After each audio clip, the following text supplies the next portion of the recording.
The Zambian government has named 8 milling companies: Africa Milling, Farm Feed, Shabco Milling, Continental Milling, Gerard Milling, Busu Milling, Pembe Milling, and Star Milling, whose products contain aflatoxins exceeding safety levels. The products affected include roller meal, bread flour, and other maize-based items. The Zambian National Public Health Institute, ZNPHI, led the investigation and has extended it nationwide to ensure food safety. My household, what we've done is we've stopped buying milling meal from the shops and resorted to grinding our own milling meal from the maize that we kept. Of course, we don't know when this milling meal was on the market. It's still an issue of concern.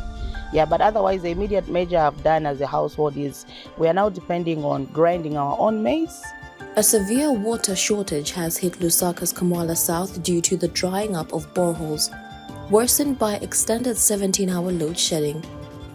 Most residents rely on electric-powered boreholes, and efforts are underway to install 25 communal taps to alleviate the situation. Ifo kuno tufunako chabe manzi kukamwala South tulibe tutapa chabe maboho manje maboho hapa yambo kula kama. As Kamwala Ward Councillor, I would like to confirm that we have reports of certain parts of Kamwala South, especially the Query area, where we've received reports of boreholes that are drying up. So this has presented a challenge in terms of ensuring to say that the people of that community have access to clean drinking water. So it is in that vein we get the problem. Then the other issue which is in that area is one of roads. We are heading to the rain season, and we are trying by all means to engage the council as well as performance contractors to do some grading and filling up in some spaces where we have huge ditches and bring these roads to gravel standard. We've got about 3 marked major roads, bringing them to gravel standard. Public transporters plan to protest the poor condition of the Mufulira-Mukamba Road, which has led to frequent vehicle damage. Despite the outcry, the Road Development Agency (RDA) is aware of the issue, and the Mufulira mayor has called for calm.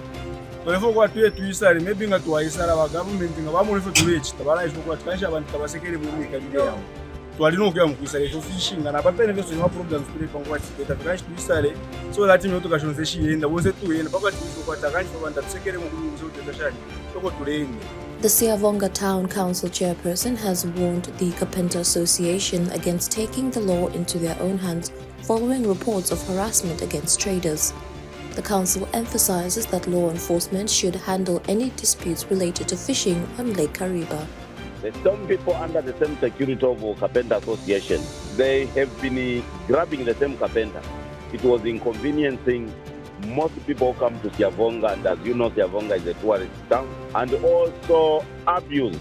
Most people have been abused by the Kapenta Association. Others were being beaten, women undergoing all sorts of torture. The Lusaka Magistrate Court has warned that the corruption case against former Kabushi MP Bowman Lusambo will proceed with or without his participation.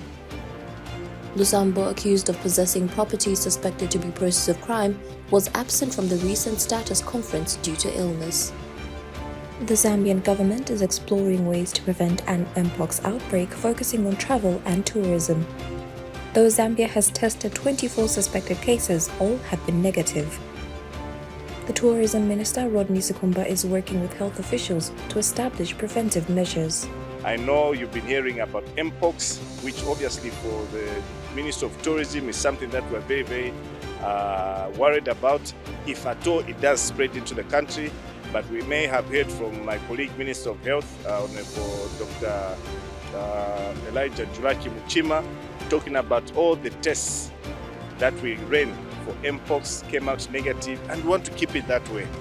Any form of disease that will come into the country will be very, very inhibitive for our tourists. A 14-year-old girl has confessed in Lusaka Magistrate Court to hitting her 5-year-old cousin with a stone, leading to his death. The incident occurred after an altercation, and the girl is charged with murder.